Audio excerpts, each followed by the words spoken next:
चलिए, तो अभी हमने बात की है पहले गवर्नर के बारे में बंगाल के, जिनका नाम रॉबर्ट क्लाइव था। रॉबर्ट क्लाइव के जीवन या उनके गवर्नरशिप के समय पर जो जो इम्पोर्टेंट इवेंट्स हुए उनको हमने जाना। एक पॉइंट जो हमारा छूट गया था वो ये कि देखिए, जब गवर्नर से रिटायर होकर जब वो वापस इंग्लैंड जाते हैं, ठीक है ना, और आप सभी को पता है 1765 से 1767 तक जो उनका दूसरा टेनर था रॉबर्ट क्लाइव का, और इसके बाद जब वो वापस इंग्लैंड पहुंचते हैं तो उनके ऊपर इम्पीचमेंट या महाभियोग का एक केस चलाया जाता है। ठीक है, तो ये चीज भी ध्यान रखिएगा कि उनके ऊपर इम्पीचमेंट या महाभियोग का केस लगाया जाता है, उनके ऊपर करप्शन के आरोप लगाए जाते हैं, भ्रष्टाचार के आरोप लगाए जाते हैं। उनसे ये कहा जाता है कि आपने अमीचंद, राय दुर्लभ, इसके अलावा बंगाल के जो नवाब सिराजुद्दौला हैं उनके साथ या इस तरह के कुछ ना कुछ ऐसी डिस्प्यूट थे, कुछ ना कुछ ऐसी कुछ ऐसे करप्शन थे जो किए गए थे। तो इस तरह के आरोप उन पर लगाए गए हैं ब्रिटेन में, लंदन में, और उनके ऊपर देखा जाए तो जो इम्पीचमेंट होता है, जो महाभियोग होता है, उसका आरोप उन पर लगा था। ठीक है, वो चला था उनके ऊपर केस। इसके अलावा हम जब बात करते हैं ना वॉरेन हेस्टिंग्स की, तो वॉरेन हेस्टिंग्स के ऊपर भी इम्पीचमेंट का ये केस चला था या महाभियोग का केस चलाया गया था ब्रिटेन में। ठीक है, तो ये दो नाम ध्यान रखिएगा। हालांकि अभी हम वॉरेन हेस्टिंग्स पर नहीं पहुंचे हैं, अभी तो हमने रॉबर्ट क्लाइव को कंप्लीट किया। नाउ देखिए, सेकेंड गवर्नर जो बनते हैं रॉबर्ट क्लाइव के बाद, रॉबर्ट क्लाइव कब से कब तक रहे? 1758 से 1760, ये पहला टेनर। और जब पहले टेनर के बाद जब वो रिटायर होते हैं या वो रिजाइन देते हैं और फिर वो वापस कहाँ चले जाते हैं? लंदन या ब्रिटेन चले जाते हैं। इस दौरान जो गवर्नर बनता है बंगाल का, उसका नाम होता है हेनरी बेंसीटाट। तो अगला नाम जो होगा वो होगा हेनरी बेंसीटाट।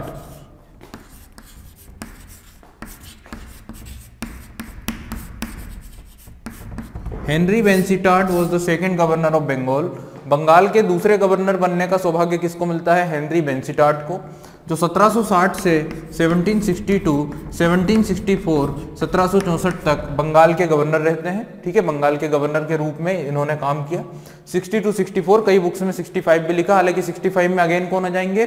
तो 65 में अगेन आ जाते हैं रॉबर्ट क्लाइव, जो हम ऑलरेडी डिस्कस कर चुके। 65 से 67 तक उनका सेकंड टेनर चलता है, और उस दौरान भी कई सारे ऐसे इंपॉर्टेंट डिसीजन उन्हें लेने होते हैं। कई सारे पॉलिटिकल, रेवेन्यू या एडमिनिस्ट्रेशन से रिलेटेड कई सारे डिसीजन उन्हें उस समय पर लेने होते हैं। ठीक है, जैसे कि इलाहाबाद की ट्रीटी जो साइन की गई है, बंगाल में डुअल गवर्नमेंट सिस्टम या द्वैत शासन प्रणाली जो शुरू की गई है। ठीक है, ये सारी जो व्यवस्था उन्हीं के समय पर या उन्हीं के द्वारा की गई थी। अब देखिए यहाँ पे हेनरी बेंसीटाट के समय पर क्या हुआ है अगर बात की जाए तो, governor of the presidency of Fort William, ये कहाँ के गवर्नर बनते हैं? Presidency of Fort William. तो फोर्ट विलियम के देखिए प्रेसिडेंसी जो थी उसमें जो इन्होंने फोर्ट बनाए हुए थे वहां पे ये लोग या उसके नाम से गवर्नर बनाए जाते थे। जैसे कलकत्ता में क्या था? फोर्ट विलियम था। वहीं अगर मद्रास की बात करें तो वहां फोर्ट डेविस था, तो वहां पे जो गवर्नर बनते थे वो फोर्ट डेविस के गवर्नर बना करते थे। ठीक है, जैसे रॉबर्ट क्लाइव की बात करें तो वो फोर्ट डेविस के भी गवर्नर बन चुके थे। ठीक है ना, फोर्ट डेविस के भी गवर्नर बन चुके थे रॉबर्ट क्लाइव। ठीक है, बाद में उन्हें कहां भेजा जाता है? बाद में उन्हें बंगाल भेजा जाता है या कलकत्ता। तो हेनरी बेंसीटाट became the next governor of Bengal from 1760 to 1764 after the retirement of या फिर after the resignation of Robert Clive.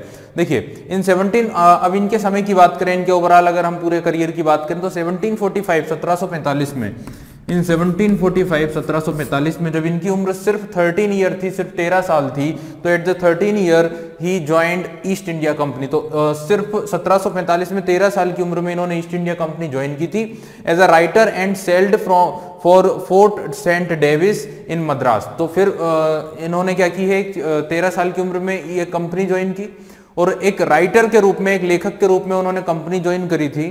ठीक है, और फिर ये इंडिया पहुंचते हैं, तो इंडिया में ये कहां पहुंचते हैं? फोर्ट सेंट डेविस पहुंचते हैं, इट मींस मद्रास पहुंचते हैं। ठीक है, तो इनका जो आगमन होता है वो सबसे पहले कहां पर होता है? मद्रास में होता है, फोर्ट सेंट डेविस में होता है। ठीक है, फिर क्या होता है कि अगर बात करें हम यहाँ पे रहते हुए धीरे धीरे ये काफी स्पीडली अपनी जो रैंक थी, अपनी जो पोजीशन थी उसमें सुधार करते हैं और काफी स्पीडली ये काफी हाईएस्ट रैंक तक पहुंच जाते हैं। ठीक है, लाइक रॉबर्ट क्लाइव। तो रॉबर्ट क्लाइव की बात की जाए तो रॉबर्ट क्लाइव भी काफी कम उम्र में, लगभग 18 ईयर या 18 साल की उम्र में मद्रास पहुंचते हैं। ठीक है ना, मद्रास के फोर्ट सेंट डेविस या हम बोले मद्रास में ही वो रहते हैं। तो इस तरह से इन दोनों की ही बात करें, हेनरी बेंसीटाट और साथ ही रॉबर्ट क्लाइव, तो ये काफी स्पीडली, काफी रैपिडली अपनी जो पोजीशन थी उसमें सुधार करते हैं, अपनी रैंक में काफी सुधार करते हैं ना। रॉबर्ट क्लाइव भी एक राइटर के रूप में ही आए थे, या फिर हम बोल सकते हैं कि एक वो लाइब्रेरियन की तरह काम किया करते थे गवर्नर के, फोर्ट सेंट डेविस के गवर्नर के। बाद में जब महसूस हुई जरूरत बंगाल में तो उन्हें बंगाल भेजा गया, पहले फोर्ट सेंट डेविस का गवर्नर बनाया गया था। तो इस तरह से क्या होता है कि ये काफ़ी स्पीड के साथ काफ़ी रैपिडली अपनी जो पोजीशन थी उसमें इंक्रीमेंट करते हैं। 1751 में ये वापस ब्रिटेन चले जाते हैं, वापस लंदन चले जाते हैं और फिर 3 साल 3 ईयर लंदन में रहते हैं, 3 ईयर ब्रिटेन में रहते हैं और फिर 1754 में ये रिटर्न इंडिया आ जाते हैं। तो 1754 1754 इन 1754 ही रिटर्न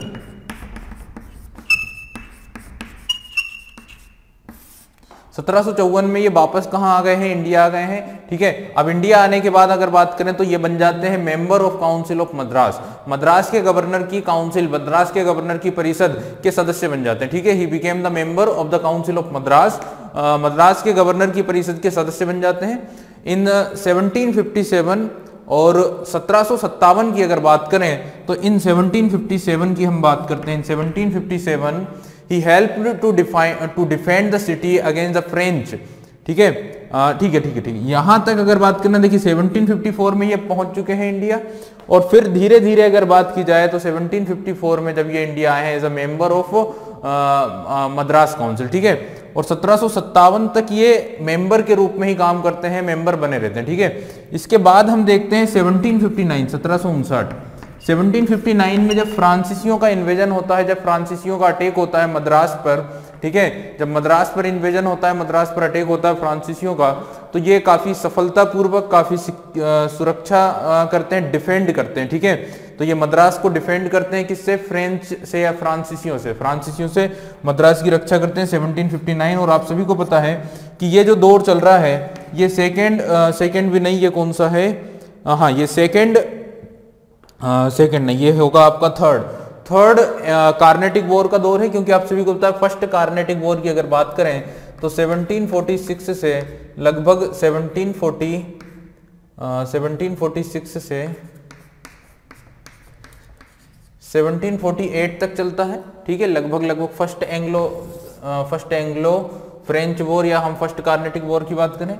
सेकंड जो था वो 1749 से 1754 तक चलता है, 1749 से 1754। और जो थर्ड कार्नेटिक वॉर था वो 1758 से 1763 तक चलता है, 1763 तक। ठीक है, तो क्या होता है इन 1759 जब फ्रांसीसियों का इन्वेजन होता है मद्रास पर, तो ये अपने मद्रास को डिफेंड करते हैं किससे, फ्रांसीसियों से। ठीक है, अब देखिए आपको ये चीजें मैं आप ऑलरेडी डिस्कस करा चुका हूं, मैं ऑलरेडी पढ़ा चुका हूं आप लोगों को। और जो एक टॉपिक हमने पढ़ा था victory of British in India, Bharat में अंग्रेजों की विजय।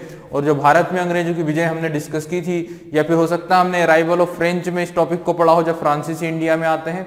और आने के बाद फिर इनिशियली उनका जो टारगेट था, जो बेसिक पर्पस था वो क्या था, वो सिर्फ और सिर्फ ट्रेड या व्यापार और टू अर्न प्रॉफिट था, प्रॉफिट अर्न करना। लेकिन धीरे धीरे जब डुप्ले फ्रांसीसियों का गवर्नर बन के आता है और जब डुप्ले गवर्नर जनरल बनकर आया है पौंडीचेरी का या फ्रांसीसियों का, इसके बाद से ये लोग ब्रिटिशर्स के साथ डिस्प्यूट में उलझ जाते हैं, ब्रिटिशर्स के साथ उलझन में फंस जाते हैं और इनके युद्ध क्या हो जाते हैं, शुरू हो जाते हैं। और इस तरह से हम देखते हैं कि इनके बीच में 3 एंग्लो का फ्रेंच वॉर होते हैं जिन्हें हम कार्नेटिक वॉर्स के नाम से भी जानते हैं। जो फर्स्ट कार्नेटिक वॉर था वो 1746 से 48 तक चलता है लगभग। और ये जो फर्स्ट कार्नेटिक वॉर था, इसके पीछे का अगर कारण देखा जाए, इसके पीछे के अगर बेसिक रीजन को देखा जाए तो इसका कारण था कि यूरोप में उस समय पर फ्रांस और ब्रिटेन के बीच में एक युद्ध चल रहा था जिसे हम बोलते हैं successor war of Austria, Austria का सक्सेसर वॉर। और ये जो ऑस्ट्रिया का सक्सेसर वॉर था, ये ऑस्ट्रिया की सक्सेसरशिप को लेकर था, जिसमें कि एक फीमेल को वहां की सक्सेसर बनाई जा रही थी। और वो जो सक्सेसर बन रही थी उसको ब्रिटेन सपोर्ट कर रहा था और फ्रांस उसको अपोज कर रहा था। ठीक है, फ्रांस अपोज क्यों कर रहा था, क्योंकि ऑस्ट्रिया में अगर देखा जाए तो यूनान का एडमिनिस्ट्रेशन या यूनान का पूरा साम्राज्य, यूनानी साम्राज्य चला करता था। और उस एम्पायर के प्रिंसिपल के अकॉर्डिंग किसी भी फीमेल को एज अ रूलर नहीं बनाया जा सकता। जबकि ब्रिटेन की बात करें तो वहां पे फीमेल को एज अ रूलर बनाया जा सकता है, क्योंकि वहां पे तो ब्रिटेन में क्वींस भी कई बार अपॉइंट की गई है। अब देखिए क्या होता है, जो फर्स्ट कार्नेटिक वॉर था ये शुरू तो होता है किस मुद्दे पर लेकर, किस मुद्दे के कारण, तो फ्रांस यूरोप में जो युद्ध चल रहा है उस मुद्दे को लेकर। लेकिन फिर इंडिया में अगर बात करें तो इंडिया में भी ये दोनों कंपनियां आपस में झगड़ जाती हैं, आपस में इन दोनों में युद्ध हो जाता है। इंडिया में हालांकि ये लोग कोशिश करते हैं कि युद्ध ना करेंगे और कर्नाटक के नवाब के पास जाकर दोनों ही कंपनीज के, चाहे मद्रास के गवर्नर की बात करें, चाहे तो हम बात करें फ्रांस के गवर्नर डुप्ले की, दोनों ही बोलते हैं कि हम किसी प्रकार के वॉर में इंगेज नहीं होंगे। और ये एश्योर्ड करते हैं कि we will not engaging on in war in Karnataka, या फिर हम बोल सकते हैं इन इंडिया। बट क्या होता है कि इसी दौरान फ्रांस की एक नेवल शिप पर, फ्रांस की एक शिप पर हमला हो जाता है ब्रिटिशर्स का। देन डुप्ले जो है वो काफी गुस्से में आ जाता है, काफी एंगर हो जाता है और अपने नेवल चीफ को बुलवा लेता है। ठीक है, इनका जो नेवल चीफ है ये लगभग मोजाम्बिक वाले एरिया में रहता है। तो लाबोर्दने को बुलवा लिया जाता है और लाबोर्दने के साथ मिलकर ये हमला कर देते हैं मद्रास पर। ठीक है, और जब मद्रास को कैप्चर कर लिया जाता है और जो कर्नाटक के नवाब होते हैं अनवरुद्दीन, उनको ये कहा जाता है कि हम आपको मद्रास आपको दे देंगे। ठीक है, जब ये मद्रास पर हमला करते हैं उसी समय पर मद्रास में अंग्रेजों का एक महत्वपूर्ण व्यक्ति होता है रॉबर्ट क्लाइव, उसे भी ये लोग कैप्ट कर लेते हैं। लेकिन रॉबर्ट क्लाइव काफी चालाकी के साथ वहां से निकलकर भागकर कहां चले जाते हैं, फोर्ट सेंट डेविस, और ब्रिटिशर्स को ये इन्फॉर्मेशन दे देते हैं और वो लोग अपनी तैयारी में जुट जाते हैं। ठीक है, तो इस तरह से फर्स्ट कार्नेटिक वॉर में फ्रांसीसियों की लगभग विजय होती है। और जब हम बात करते हैं सेकेंड कार्नेटिक वॉर, द्वितीय कार्नेटिक युद्ध की, तो वो होता है 1749 से 54 के बीच में।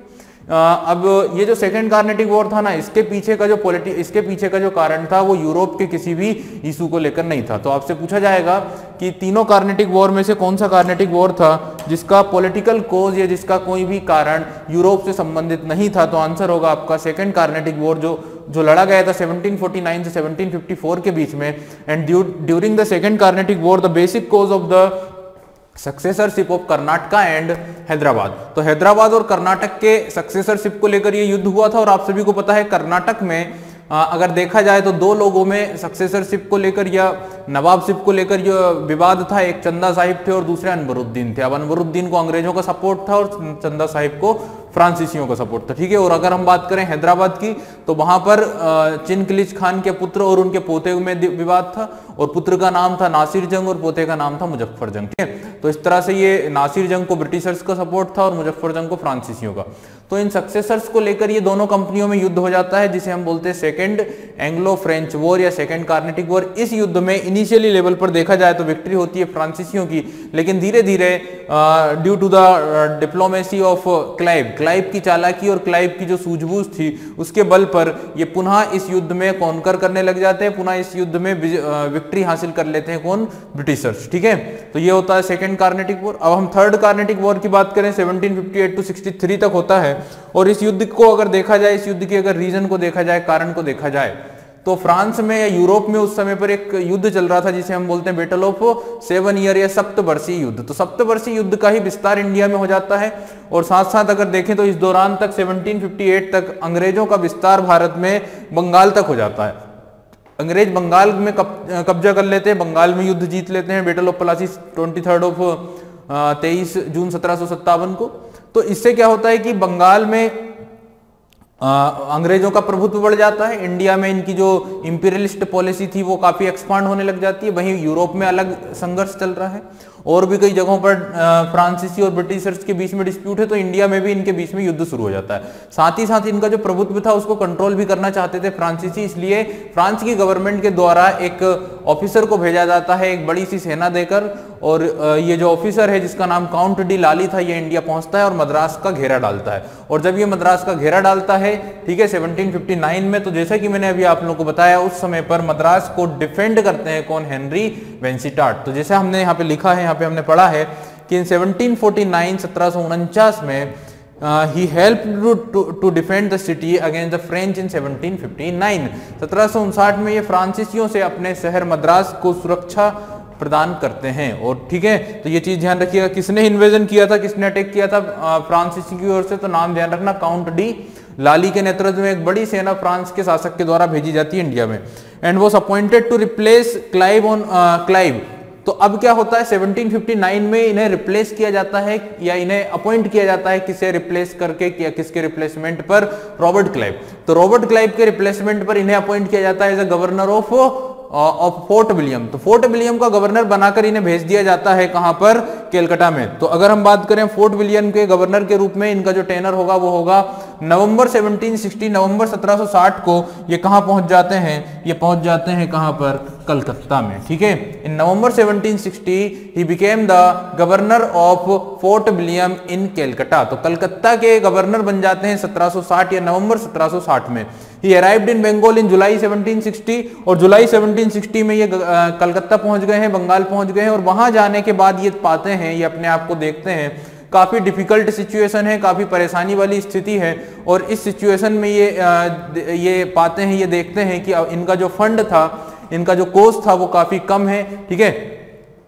तो इस कंडीशन में ये अपने आप को घिरा हुआ देखते हैं। तो फिर ये क्या करते हैं, सबसे खास काम जो हेनरी वेंसिटार्ट के द्वारा किया जाता है, ठीक है। साथ ही साथ कई इतिहासकारों का यह भी मानना है कि उस समय पर कुछ ऐसी एक्टिविटी देखी गई थी बंगाल के नवाब मीर जाफर के द्वारा जो ब्रिटिशर्स के अगेंस्ट थी। जैसे कि मीर जाफर ने इनवाइट किया था डचों को, और डचों को इनवाइट करने के पीछे का टारगेट ये था मीर जाफर का कि वो ब्रिटिशर्स की जो पॉलिसीज थी उससे तंग आ चुका था, और वो ब्रिटिशर्स के स्थान पर डचों को इंडिया में या बंगाल में प्रभुत्व देना चाह रहा था, ठीक है। एक तो ये, साथ ही साथ और भी कुछ ऐसी एक्टिविटी थी मीर जाफर की जो ब्रिटिशर्स के अगेंस्ट होने लगी थी। और ऑब्वियसली मीर जाफर ही परेशान हो चुका था अंग्रेजों के एक्स्ट्रा रिक्वायरमेंट्स। जैसे ब्रिटिशर्स क्या करते थे, ज्यादा से ज्यादा उनको उपहार मांगते थे, ज्यादा से ज्यादा उनके ऊपर टैक्स लगाते थे, ज्यादा से ज्यादा उनके एडमिनिस्ट्रेशन को इन्फ्लुएंस करते थे, जिससे मीर जाफर काफी दुखी था, काफी परेशान था, और वो भी अब अंग्रेजों से छुटकारा पाना चाह रहा था, ठीक है। वहीं दूसरी ओर अगर अंग्रेजों की बात करें तो अंग्रेज भी समझ चुके थे कि अब मीर जाफर जो है वो उनके काम का नहीं बचा, उनके लिए काफी फायदेमंद नहीं रहा। तो जैसे ही वेंसिटार्ट इंडिया बंगाल पहुंचते हैं, वेंसिटार्ट क्या करते हैं, उसे रिप्लेस कर देते हैं, उसे हटा देते हैं, डिपोज कर देते हैं, और उसकी जगह पर उसका जो सन इन लॉ था, उसका जो दामाद था मीर कासिम, उसे बंगाल के नवाब के रूप में अपॉइंट कर देते हैं, ठीक है। तो ये एक खास काम जो इनके टाइम पर हुआ है वो क्या हुआ है, ही अराइव्ड इन बंगाल इन जुलाई 1760, 1760 में बंगाल पहुंचते हैं, finding himself in a difficult political position including a serious lack of fund. तो काफी खतरनाक राजनीतिक स्थिति उस समय पर होती है इनकी, और साथ ही लैक ऑफ फंड भी देखा जाता है। He deposed the nawab of Bengal Mir Jafar and replaced the nawab with the nawab's son in law. तो फिर क्या करते हैं, ये नवाब मीर जाफर को रिप्लेस करके उनके सन इन लॉ, उनके दामाद को मीर कासिम को अपॉइंट कर देते हैं, which increase the influence of England in the province. अब ये घटना जो घटती है, इससे इनका जो प्रभाव था, इनका जो इन्फ्लुएंस था, वो लंदन में या इंग्लैंड में काफी ज्यादा बढ़ जाता है, ठीक है। अब ये जो एक्टिविटी होती है तो उसके बाद क्या होता है, जैसे ही मीर कासिम को बनाया जाता है बंगाल का नवाब, और मीर कासिम से जो जो रिक्वायरमेंट्स इनकी थी वो सारी रिक्वायरमेंट्स ये पूरी कर लेते हैं। काफी ज्यादा ये अपना अमाउंट भी ले लेते हैं, अपना इंडिविजुअली फंड भी ले लेते हैं, क्योंकि वेंसिटार्ट ने चूंकि बनाया है मीर कासिम को नवाब, तो फिर ये मीर कासिम से कुछ अमाउंट अपने पास लेते हैं, ठीक है ना, उपहार के रूप में, पुरस्कार के रूप में। और साथ ही साथ और भी कई सारी एक्टिविटी या उपहार वगैरह उनसे लिए जाते हैं। धीरे धीरे मीर कासिम जो था वो थोड़ा सा अपोजिट टाइप का व्यक्ति था, और मीर कासिम क्या करता है, अंग्रेजों की पॉलिसी से पूरी तरह वाकिफ था, और वो जानता था कि अंग्रेज इंडिया के लिए, हमारे लिए काफी यूजफुल नहीं है, ये हमारे लिए काफी घातक हैं। तो मीर कासिम की जो पॉलिसी थी वो मीर जाफर से भी ज्यादा खतरनाक थी फॉर ब्रिटिशर्स, अंग्रेजों के लिए। और वो क्या करता है, सबसे पहले अपनी कैपिटल को चेंज कर देता है, ठीक है। वो अपनी कैपिटल मुंगेर लेकर चले जाता है मुर्शिदाबाद से। आप सभी को पता है कि कैपिटल जो है मुर्शिदाबाद हुआ करती थी बंगाल की, जबकि अंग्रेजों का जो सेंटर था वो कलकत्ता था। वो कलकत्ता और मुर्शिदाबाद में काफी डिस्टेंस थी, कम डिस्टेंस थी। तो ये कैपिटल को और ज्यादा दूर ले जाता है, और कहां ले जाता है, मुंगेर लेकर चले जाता है, ठीक है। तो ये मुर्शिदाबाद से मुंगेर लेकर चला गया। इसके अलावा अगर देखें तो इसका जो दूसरा सबसे घातक डिसीजन था वो ये था कि इसने अंग्रेजों को पर या अंग्रेज व्यापारियों पर टैक्स लगाने की कोशिश की थी। दस्तक जो पहले दिया जाता था उसके बदले उन्होंने टैक्स लगाने की कोशिश की। हालांकि ब्रिटिशर्स या ब्रिटिश एम्प्लॉय जो थे, जो सभी क्या थे, ट्रेडर्स थे। देखिए, ईस्ट इंडिया कंपनी के जितने भी एम्प्लॉयज थे ना, वो सभी क्या थे, ट्रेडर्स या व्यापारी भी हुआ करते थे। तो उन्होंने जब देखा कि ये क्या कर रहा है, ये टैक्स लगा रहा है, और चूंकि उस समय पर ब्रिटिशर्स इतने ज्यादा, अगर बात की जाए तो काफी वो अपने आप को प्राउडली फील करते थे, और वो बिल्कुल भी ये नहीं मान सकते थे कि एक राजा या एक नवाब ने हमको आदेश दिया। नवाब उनके लिए कुछ भी नहीं था। तो जब इसने आदेश दिया है मीर कासिम ने कि अंग्रेजों को भी टैक्स देना, तो अंग्रेजों ने कोई टैक्स उस समय दिया नहीं, ठीक है। जब अंग्रेजों की तरफ से इनके आदेश का पालन नहीं किया गया, तो फिर मीर कासिम एक दूसरा देखा जाए तो क्रांतिकारी डिसीजन ले लेते हैं, और वो क्या करते हैं, वो बैलेंस की कंडीशन बना देते हैं। इंडियन ट्रेडर्स से भी टैक्स को क्या कर लिया जाता है, एग्जेम्प्ट कर लिया जाता है, हटा दिया जाता है। भारतीय व्यापारियों से भी टैक्स हटा दिया जाता है।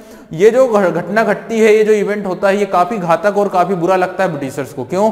क्योंकि ऑब्वियसली इंडियंस के ऊपर जब टैक्स हट जाएगा, इंडियन व्यापारियों, भारतीय व्यापारियों के ऊपर जब टैक्स हट जाएगा, तो फिर जब कंपैरिजन की जाएगी ब्रिटिश गुड्स और इंडियन गुड्स की, तो ऑब्वियसली इंडियन गुड्स काफी ज्यादा योग्य उस समय पर हुआ करता था। ब्रिटिश गुड्स की अगर बात करें तो ब्रिटेन की कारखानों में, फैक्ट्रियों में बना हुआ ये गुड्स था, ये सामान था, और उस समय तो कारखाने, फैक्ट्री उतने डेवलप भी नहीं थे। तो बिल्कुल भी लो क्वालिटी का ये सामान था जो ब्रिटिश व्यापारियों के द्वारा बंगाल में बेचा जाता था, ठीक है।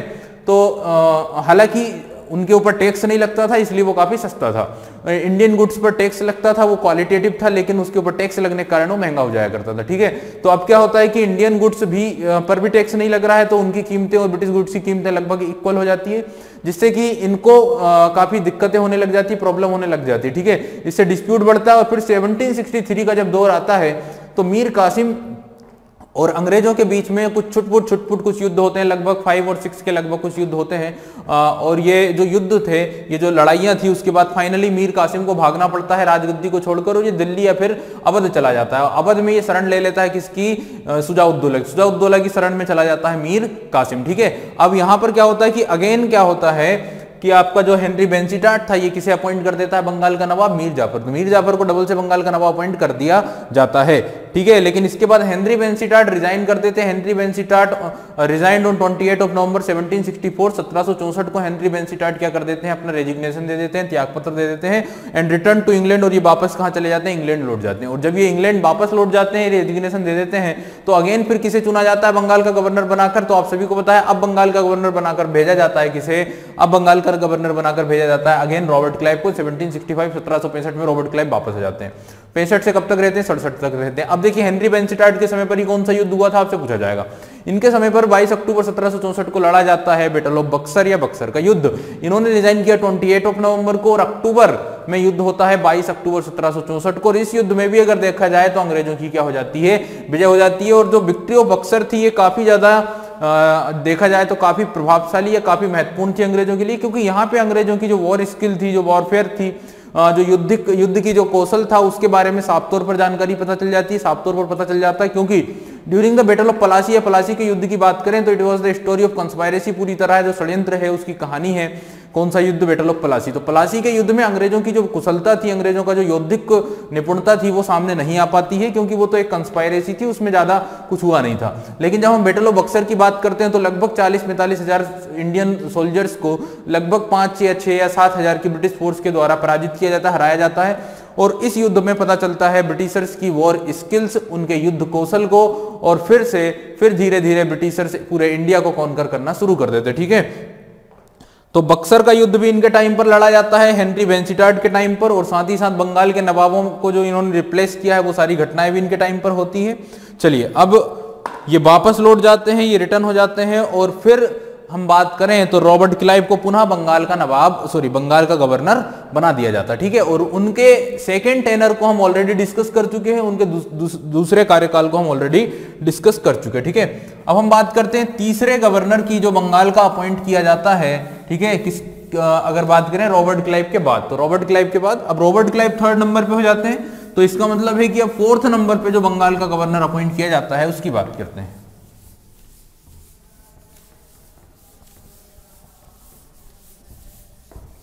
देखिए, 4th नंबर पे बंगाल के जो गवर्नर अपॉइंट किए गए थे, उनका नाम था हैरी वेरेलास्ट। क्या नाम था? हैरी वेरेलास्ट।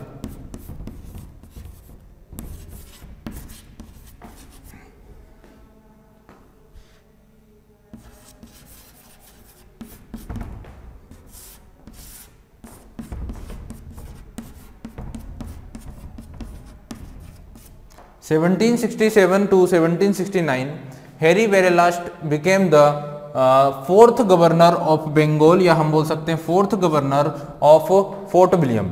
फोर्ट विलियम प्रेसिडेंसी के जो चौथे गवर्नर बनते हैं, वो कौन बनते हैं? हेनरी बेरेलास्ट बनते हैं। देखिए, इनके टाइम पर ऐसा कोई मोस्ट इंपोर्टेंट इवेंट नहीं है जो एग्जाम में पूछा जाएगा, कोई मोस्ट इंपोर्टेंट घटना नहीं है। देखिए, रॉबर्ट क्लाइव काफी इंपोर्टेंट व्यक्ति थे। हेनरी बेंसीटाट के ऊपर से भी कभी कभार आपसे क्वेश्चन पूछ लेंगे कि किसके समय पर, किस गवर्नर के समय पर, या किस गवर्नर के द्वारा बंगाल के नवाब को रिप्लेस किया गया था, क्योंकि वो एक इंपॉर्टेंट दौर आ जाता है बंगाल की राजनीति से रिलेटेड।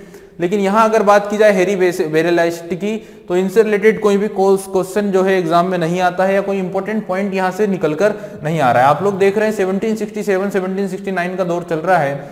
इस दौर की अगर बात करें तो इस दौर में एक युद्ध चल रहा होगा, एक वॉर चल रहा होगा, जिसको हम बोलते हैं फर्स्ट एंग्लो मैसूर वॉर, प्रथम आंग्ल मैसूर युद्ध। और आप सभी को पता है एंग्लो मैसूर वॉर की जब हम बात करते हैं,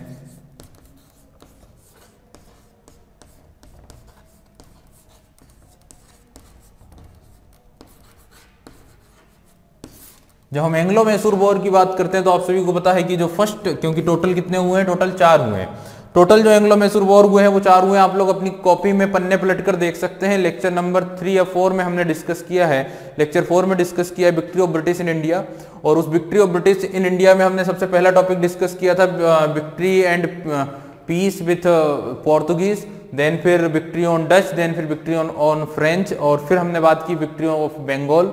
बंगाल के बाद हमने बात की थी अवध की, हैदराबाद की, कर्नाटक, अवध, हैदराबाद, और फिर पंजाब की। ठीक है, तो यहाँ पे हम बात करें एंग्लो मैसूर वॉर में, तो फर्स्ट एंग्लो मैसूर वॉर जो लड़ा गया था वो 1766 टू 1769 तक लड़ा गया था।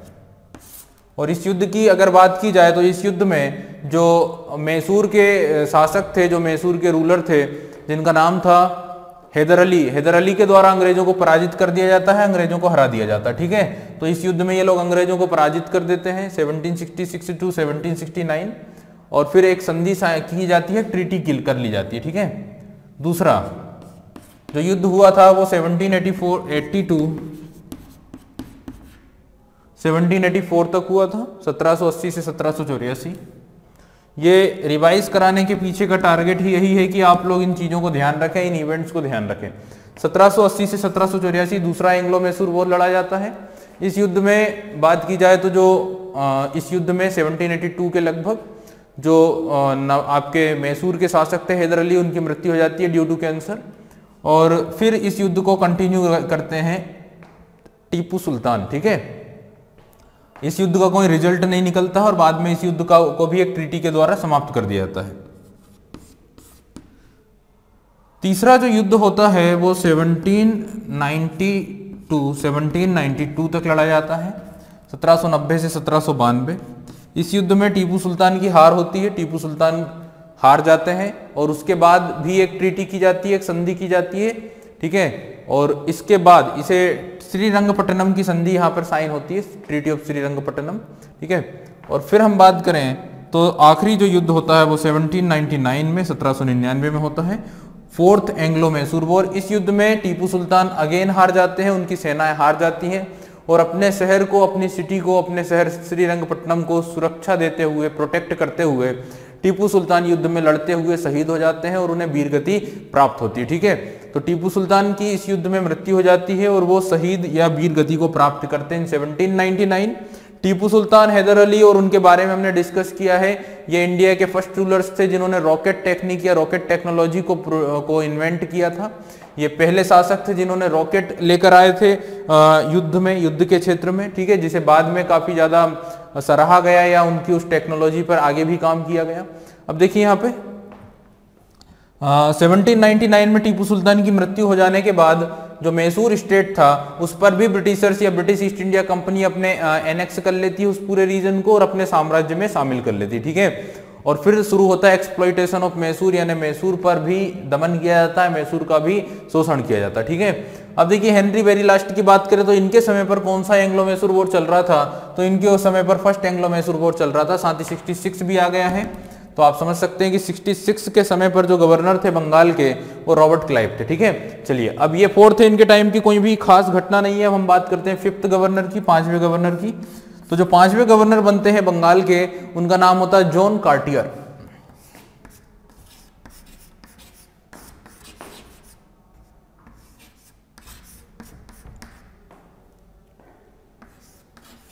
जॉन कार्टियर, जो बंगाल के गवर्नर कब से कब तक रहते हैं, 1769 से 1769 से 1773 तक, 1773 तक। कई बुक्स में 72 भी आपको लिखा हुआ मिल जाएगा। तो 1769 से 1773 तक बंगाल के गवर्नर के रूप में अपॉइंट किया जाता है जॉन कार्टियर को। ठीक है, जॉन कार्टियर बंगाल के गवर्नर बनकर आते हैं और आप ये समझें कि he was the last governor नहीं, इनके बाद एक और आएंगे जिनको हम लास्ट गवर्नर बोलेंगे और साथ ही वो पहले गवर्नर जनरल भी बन जाएंगे बंगाल के, क्योंकि उनके समय पर एक एक्ट पास किया जाता है जिसको हम बोलते हैं रेगुलेटिंग एक्ट 1773। और due to the Regulating Act ही the governor of Bengal became the governor general of Bengal. Bengal के गवर्नर को बंगाल का गवर्नर जनरल बना दिया जाता है और कोशिश की जाती है कि ईस्ट इंडिया की कंपनी की जो एक्टिविटीज थी इंडिया में, जो उनके कार्य थे, जो उनके अधिकार थे, उसको थोड़ा सा रिड्यूस किया जाए, उनके पावर को थोड़ा सा कम किया जाए और उनकी एक्टिविटी को कंट्रोल किया जाए। ये काम करने का ये काम किया जाता है बाय द रेगुलेटिंग एक्ट। ये पहली एक्टिविटी होती है जो परफॉर्म की जाती है ब्रिटेन की पार्लियामेंट के द्वारा, ठीक है, बाय द रेगुलेटिंग एक्ट 1773। अब जॉन कार्टियर आते हैं 1769 से 1773। अब आप लोग देखें कि इनके समय पर कौन सा युद्ध चल रहा है, इनके समय पर कौन सा बैटल चल रहा है। तो 69 से 73 यानी कि एंग्लो मैसूर वॉर तो बिल्कुल भी नहीं है, ठीक है, एंग्लो मैसूर वॉर नहीं है। साथ ही हम बात करें एंग्लो फ्रेंच वॉर तो वो 63 में कंप्लीट हो चुके हैं। 1746 से 63 एंग्लो फ्रेंच वॉर चले हैं। फिर हम बात करें एंग्लो मैसूर वॉर तो 66 से 1799 तक यानी 3 दशकों तक युद्ध हुआ। फिर एंग्लो मराठा वॉर 75 में शुरू हुए थे, 1675 यानी कि ये दौर भी नहीं है। इनके जाने के 2 ईयर बाद इट मींस कि during the rain of Warren Hastings Anglo Maratha war हुए थे, तो यहां पर भी नहीं है। एंग्लो सिख वॉर की बात करें तो वो तो 1845 में शुरू हुए थे, तो वो भी नहीं है। तो देखिए अब इनके समय पर क्या घटनाएं होती है, इनके समय पर क्या इवेंट होते हैं, कुछ इंपॉर्टेंट अगर घटना है तो बात करेंगे। देखिए 26 दिसंबर 1769 को कार्टियर जो है वो सक्सीड करते हैं हेनरी बेरेलास्ट को as a governor of Bengal. Cartier was the governor at the time of Bengal famine of 1770। तो ये घटना घटती है इनके समय पर 1770 में। इनके समय पर 1770 में